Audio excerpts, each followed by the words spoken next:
And welcome to property गुरु। स्वागत है आपका इस शो में। मैं हूं अभिषेक सत्यव्रतम। प्रॉपर्टी की सभी जरूरी जानकारियों के साथ हम इस शो में देंगे आपकी प्रॉपर्टी से जुड़ी इन्वेस्टमेंट सवालों के जवाब भी। साथ ही आपको बताएंगे प्रॉपर्टी बाजार का ताजा हाल। आपके सवालों के जवाब देने के लिए आज हमारे साथ स्टूडियो मौजूद हैं हाउसिंग.com के एग्जीक्यूटिव डायरेक्टर अरविंद नंदन। अरविंद जी, स्वागत है आपका। दर्शकों के सवाल जवाब लेंगे, उसके पहले आपसे एक बहुत ही अहम सवाल है कि पिछले हफ्ते से प्रॉपर्टी मार्केट काफी, पिछले कुछ दिनों से, कुछ सालों से कह सकते हैं, 2 सालों से आगे सिनेरियो कैसा दिख रहा है? अभी तो काफी सुस्ती है, क्या आगे जाकर कुछ पिकअप करने की उम्मीद है? ये मेरे ख्याल है बहुत अहम और बहुत पेचीदा सवाल है। सबसे बड़ा सवाल है, इनफैक्ट सबसे बड़ा सवाल है और शायद किसी के पास इसका पूरा उत्तर तो नहीं होगा, लेकिन फिर भी जैसा हम देखते आए हैं पिछले 2 साइकिल से और जैसा आज की इकोनॉमिक स्थिति से उसका आकलन कर सकते हैं, ऐसा लगता है कि प्रॉपर्टी मार्केट जो कि धीमा चल रहा है, कुछ समय और शायद ये स्थिति कमोबेश बनी रहेगी। इसकी एक बहुत बड़ी वजह यह है कि जो एक इकोनॉमिक एनवायरनमेंट में सुधार होना था वो हो तो रहा है, लेकिन वो कुछ धीमी गति से चल रहा है। पॉलिसी लेवल पर कई सारी चीजें होनी थी, जैसे लैंड एक्विजिशन या रियल एस्टेट रेगुलेटर या और भी कई बातें जुड़ी हुई थी, वो सब भी इस समय शनाय धीमी गति से चल रहे हैं। इसके अलावा जो इन्वेस्टमेंट बड़े स्केल पर प्रॉपर्टी में होता है वो भी कुछ थमासा हुआ है और उसकी बहुत सारी वजह है। शायद ग्लोबल इकोनॉमिक एनवायरनमेंट पूरी तरह अभी तक स्टेबल नहीं हुआ है, कंड्यूसिव नहीं हुआ है। देश के अंदर भी हालांकि इंडस्ट्रियल ग्रोथ में कुछ सुधार आया है, लेकिन बहुत सारे ऐसे पहलू हैं या मशीनरी के कई ऐसे हिस्से हैं जो आज भी पूरी तरह से अपनी जगह सेट नहीं हुए हैं। तालमेल नहीं बैठ पा रहा, तालमेल अभी तक तारतम्य ठीक से नहीं बैठा है और ये एक बहुत बड़ी वजह है जिसकी वजह से रियल एस्टेट में इन्वेस्टमेंट पूरा जोर नहीं पकड़ पा रहा है। ये बात ध्यान रखने वाली है कि रियल एस्टेट में इन्वेस्टमेंट सिर्फ इसलिए नहीं किया जाता कि इस समय मेरे पास बहुत सारे पैसे हैं। मैं रियल एस्टेट में इन्वेस्टमेंट तब करता हूं एक आम आदमी के तौर पर जब मुझे आगे के 5-6 साल सिक्योर लगते हैं, महफूज लगते हैं, सुरक्षित लगते हैं कि आगे अप्रिशिएट होंगे या फिर अप्रिशिएट नहीं होंगे तो नीचे नहीं जाएंगे। कम से कम मेरे पैसे जो हैं वो किसी जगह जाकर डूब ना जाएं। ये एक बहुत बड़ी आशंका होती है लोगों के दिमाग में। तो भले ही आज मेरे पास बैंक में पैसे हों या कहीं इन्वेस्टमेंट में पैसे हों, मैं उसे रियल एस्टेट जैसी चीज में तब तक नहीं इन्वेस्ट कर पाता जब तक कि मुझे अपना भविष्य, कम से कम 5-7 साल का भविष्य पूरी तरह सिक्योर या सुरक्षित नहीं लगता, और वो इस समय पूरी तरह नहीं दिख रहा है, नजर नहीं आ रहा। इन सब बातों को अगर एक साथ रखकर देखें तो ऐसा लगता है कि शुरुआत तो हो रही है, धीमी चाल भी मार्केट ने पकड़ी है, लेकिन इसे सुधरने में अभी शायद कम से कम 7-8 महीने या हो सकता है थोड़ा और ज्यादा लग सकता है। ठीक है, तो एक्चुअली जब भी फेस्टिव सीजन आता है तो प्रॉपर्टी मार्केट में थोड़ी रौनक जरूर दिखती है, कई सारे ऑफर्स आते हैं और लोग भी सोचते हैं कि नहीं शुभ मुहूर्त है, चलो पैसे डाल दें प्रॉपर्टी में या फिर घर खरीदने रहने के लिए ही। इस बार क्या लगता है, कुछ डिफरेंट सीन है या फिर वो जो रौनक है बरकरार रहेगी, थोड़ी कम रहेगी? ये भी एक मुश्किल सवाल है। मैं समझता हूं त्योहार के समय या किसी शुभ अवसर पर प्रॉपर्टी खरीदना, गाड़ी खरीदना, इस तरह के खर्च तो किए जाते हैं जो इस बार भी दिखाई पड़ेगा जी। लेकिन अगर आप इसका एवरेज निकाल कर देखें पिछले 10-12 वर्षों में फेस्टिव सीजन में जो इन्वेस्टमेंट होती थी, जिस वॉल्यूम में, जिस क्वांटम में होती थी, जिस अनुपात में होती थी, वो शायद इस बार होने की गुंजाइश कुछ कम दिखती है। और उसकी वजह वही है कि लोग काफी लंबे समय से लोग एक अंदाजा लगाए बैठे हैं कि शायद मार्केट सुधरेगा तब इन्वेस्ट करेंगे, जो कि अभी तक हुआ नहीं है। तो हो सकता है दिवाली के समय या आने वाले 1-2 महीनों में कुछ हल्की सी एक इनिशिएटिव तो दिखाई पड़े, लेकिन बहुत ज्यादा दिखने की उम्मीद फिलहाल नहीं है। और ये बात न सिर्फ इन्वेस्टर के पॉइंट ऑफ व्यू से है बल्कि एंड यूजर के पॉइंट ऑफ व्यू से भी है, फाइनेंशियल के पॉइंट ऑफ व्यू से भी है। तो जितने भी पार्टिसिपेंट होते हैं मार्केट के, वो इस समय सारे के सारे कुछ थमे से बैठे हैं। हल्का सा उछाल दिखाई पड़ जाए तो उसमें कोई अनहोनी नहीं है, बहुत बड़ा उछाल बहुत ज्यादा कम लगेगा और डिमांड इस बार थोड़ा सा टेपिड रहेगा। जी, ऐसा लगता है। ठीक है, चलिए, ऐसे बहुत सारे सवाल हैं, हमारे बहुत सारे दर्शक हमारे साथ फोन लाइन पर जुड़ रहे हैं। पुणे से अनिरुद्ध हमारे साथ हैं। अनिरुद्ध नमस्कार, पूछिए अपना सवाल। हेलो जी। हाँ सर। अनिरुद्ध जी, पूछिए अपना सवाल। सर, मैंने एक्चुअली नवी मुंबई में उल्वे में 2 BHK 4700 के रेट से बुक किया है जी। 1 साल पहले जी। तो मतलब वो प्री लॉन्च ऑफर में मैंने बुक किया, तो मुझे उसका फ्यूचर कैसा रहेगा आगे वो आइडिया चाहिए। ठीक है, 2 साल पहले आपने लिया था? 1 साल पहले। 1 साल पहले। अरविंद जी, 1 साल पहले करीब करीब 4,500 रुपए का रेट, और कैसा दिख रहा है, फ्यूचर कैसा है? देखिए, उल्वे की पहले अगर बात कर लें तो उल्वे मुंबई या नवी मुंबई के जो कुछ पेरिफेरल मार्केट्स डेवलप हुए हैं उनमें से एक है। न सिर्फ उल्वे बल्कि आप कमोटे ले लें, उल्वे ले लें, या और भी कई एरियाज हैं। ये सारे वो मार्केट्स हैं जो कि डेवलप होने शुरू हो गए हैं, जहां पर काफी ज्यादा कयास लगाया है लोगों ने कि प्राइस। और वो कयास आज नहीं, करीब 5-6 साल पहले ये कयास जबरदस्त 3-4 साल से ये कयास लगाए जा रहे हैं। हालांकि जो ओवरऑल रियल एस्टेट मार्केट है उसने कुछ थम गया है। फिर भी इनका रेट मैं समझता हूं लगभग ठीक है। स्पेसिफिक प्रोजेक्ट की बात करें तो शायद ज्यादा क्लैरिटी आ सकती है। ठीक है, हो सकता है थोड़ा हायर साइड पर होगा, क्योंकि 3,800, 400, 4,000 की रेंज में भी वहां पर प्रॉपर्टीज अवेलेबल रही हैं। तो कौन सी प्रॉपर्टी है और क्या खास उसमें है, ये तो जाने बिना नहीं कहा जा सकता। तो थोड़ा हायर साइड पर है, पर चूंकि इन्होंने शायद इन्वेस्ट कर दिया हुआ है तो अब इनके लिए उसमें बने रहना बहुत जरूरी होगा। अगर आज ये उसे छोड़ने की कोशिश करेंगे तो शायद सिवा घाटे के और कुछ हाथ नहीं लगेगा। इसमें अब इसको पकड़ के बने रहना होगा। वैसे भी ये मार्केट वो हैं जो कि 8-10 साल में डेवलप होंगे, और 8-10 साल तक आपको उसके साथ बड़े धीरज के साथ बने रहना होगा। तो फिलहाल प्राइस ठीक है, शायद थोड़ा सा प्रीमियम ज्यादा है इसमें, और इसको अब इसमें बने रहें। इन्वेस्टमेंट बनाए रखने में समझदारी होगी। अब तो उसी में समझदारी है कि इसको बनाए रखा जाए। ठीक है, तो चलिए आगे बढ़ेंगे। अगर आपके मन में भी प्रॉपर्टी इन्वेस्टमेंट से जुड़े सवाल हो तो अपना नाम, पता और फोन नंबर हमें लिख भेजिए pg@moneycontrol.com पर। सवाल जवाब का सिलसिला आगे भी बना रहेगा। फिलहाल वक्त है छोटे से ब्रेक का, हम तुरंत वापस हाजिर होंगे।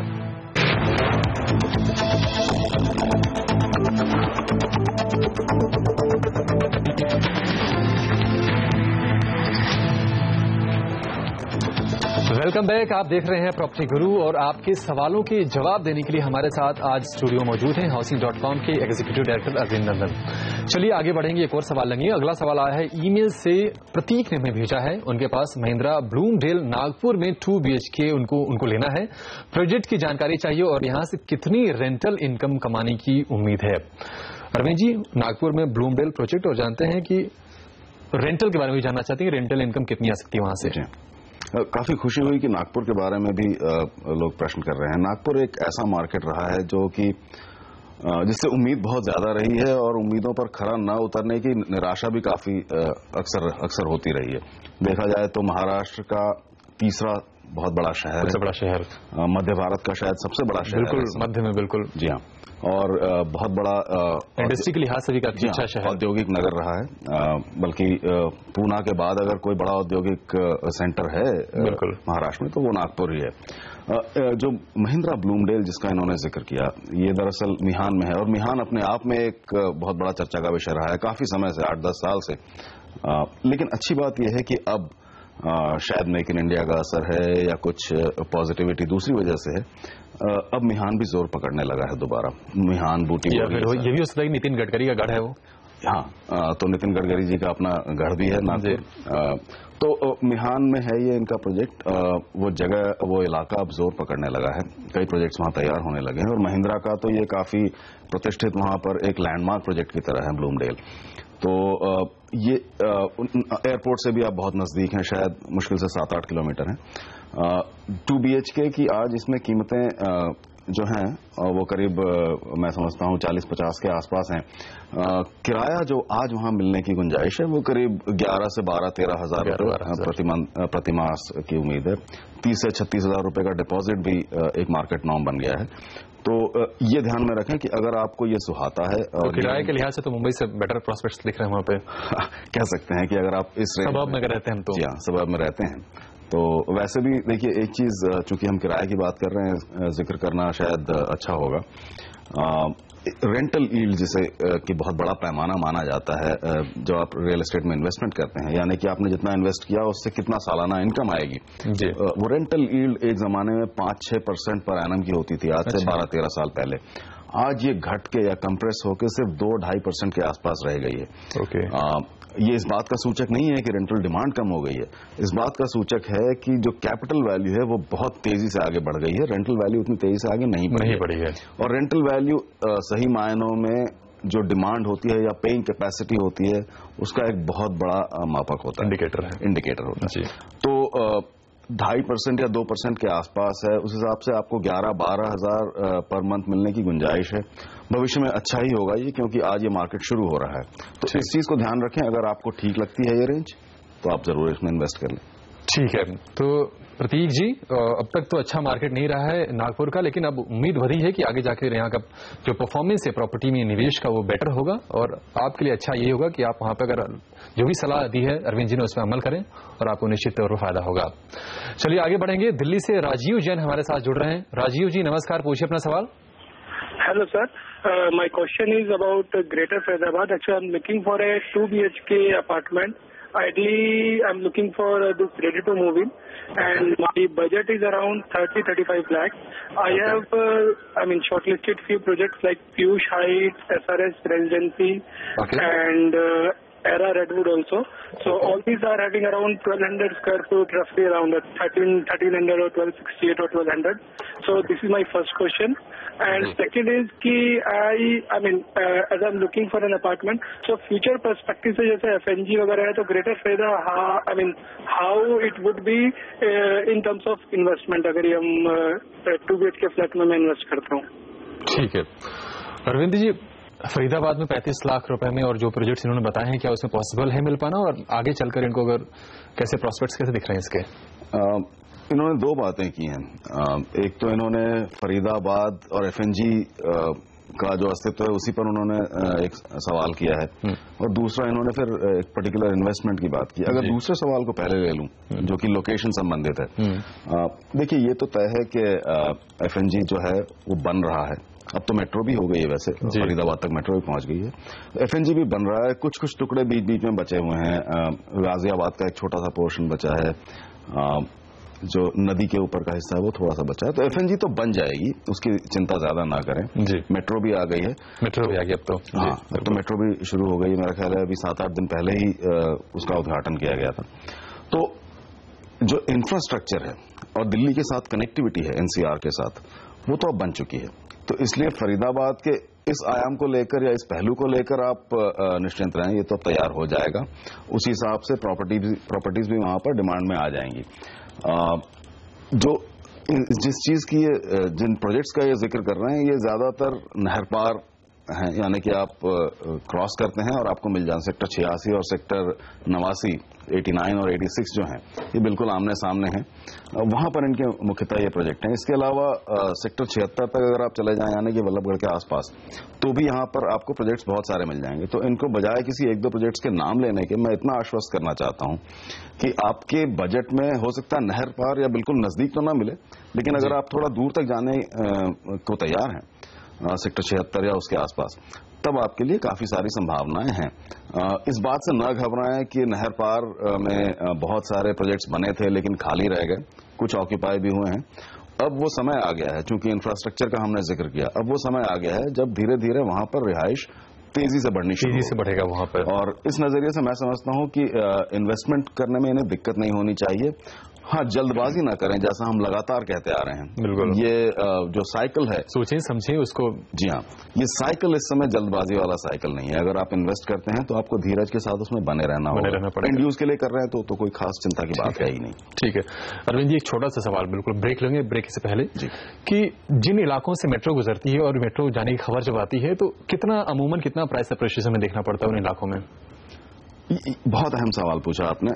देखिए, कहीं पर भी जहां इंफ्रास्ट्रक्चर आ जाता है, वहां पर अमूमन कीमतें बढ़ने लगती हैं। कीमतें कितनी बढ़ेंगी और कितनी तेजी से बढ़ेंगी, इसके लिए 2 बातें जानना बहुत जरूरी है। सबसे पहली बात तो ये कि इसका टाइम फ्रेम क्या है।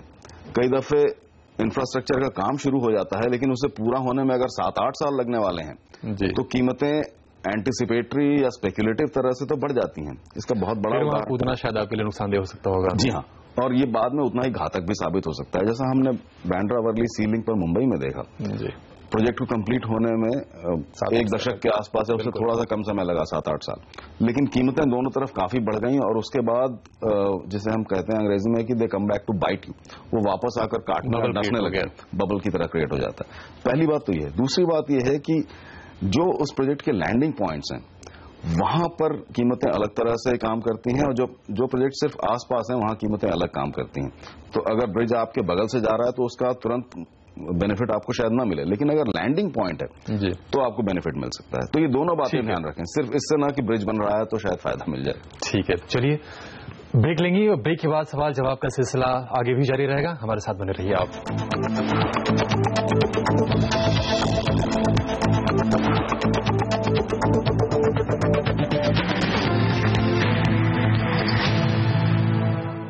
Welcome back. आप देख रहे हैं प्रॉपर्टी गुरु और आपके सवालों के जवाब देने के लिए हमारे साथ आज स्टूडियो मौजूद हैं हाउसिंग.com के ईडी अरविंद नंदन। चलिए सवाल जवाब का सिलसिला फिर से शुरू करेंगे। अगला सवाल ईमेल से हमारे पास आया है। खराड़ी पुणे से विकास ने ईमेल भेजा है। उन्होंने लोहे गांव और खेसे पार्क के पास उनको प्लॉट खरीदना है। फिलहाल भाव करीब 1700 से 2200 स्क्वायर फीट के आसपास चल रहे हैं। इलाके का ये आउटलुक जानना चाहते हैं और अगले 5 साल में इस निवेश पर कितना अप्रिशिएशन मिलेगा, प्राइसेस कितने ऊपर जाएंगे, ये जानना चाहते हैं। अरविंद जी, क्या भविष्य है उस इलाके में प्रॉपर्टी का? देखिए, ये भी पुणे का वो हिस्सा है। वैसे तो हम पुणे की बहुत चर्चा करते हैं, लेकिन ये वो हिस्सा है जिसकी बहुत ज्यादा चर्चा नहीं हो पाती। देखिए, खेसे पार्क लोहगांव वाला जो हिस्सा है वो एयरपोर्ट से बिल्कुल लगा हुआ उसके उत्तर में है। अगर आसपास देखा जाए तो इंफ्रास्ट्रक्चर भी है, लेकिन चूंकि ये थोड़ा सा एयरपोर्ट की आड़ में है, छुपा हुआ है, यहाँ पर एक हल्की सी मैं समझता हूँ एक लोअर लेवल पे डेवलपमेंट हुई है। कहने का मतलब ये नहीं है कि ये कोई अनडेवलप्ड या अविकसित एरिया है, लेकिन थोड़ी सी कम है। बसेस वगैरह भी जाती हैं, लेकिन अंदर जाकर रीजन क्या है इसका? ये इंफ्रास्ट्रक्चर अभी वहां पूरी तरह पहुंचा नहीं है। और दक्षिण का जो हिस्सा है, जो खासकर जो विमान नगर का जो हिस्सा है, वो वहां का सबसे बड़ा मेरा ख्याल है अहम पहलू या अहम मैग्नेट है। तो विमान नगर की होने की वजह से और एयरपोर्ट के दक्षिण में होने की वजह से डेवलपमेंट की फोकस उस तरफ ज्यादा रही है। खेसे पार्क की तरफ भी है, प्लॉटेड डेवलपमेंट्स हैं वहां पर। कुछ रेस्ट्रिक्शन जरूर हैं एयरपोर्ट की वजह से, लेकिन फिर भी आप वहां पर आराम से डेवलपमेंट कर सकते हैं। ये भी ध्यान रखिए कि वहां पर ऑलरेडी प्लॉट्स पर बंगलोज बने हुए हैं, जो कि बिल्कुल प्रीमियम बंगलोज तो नहीं है, लेकिन मिड सेगमेंट के बंगलोज हैं। तो ओवरऑल ये मैं समझता हूँ ठीक ठीक सा एरिया है। आपको ये पता होना चाहिए कि आपकी इन्वेस्टमेंट ऑब्जेक्टिव क्या है।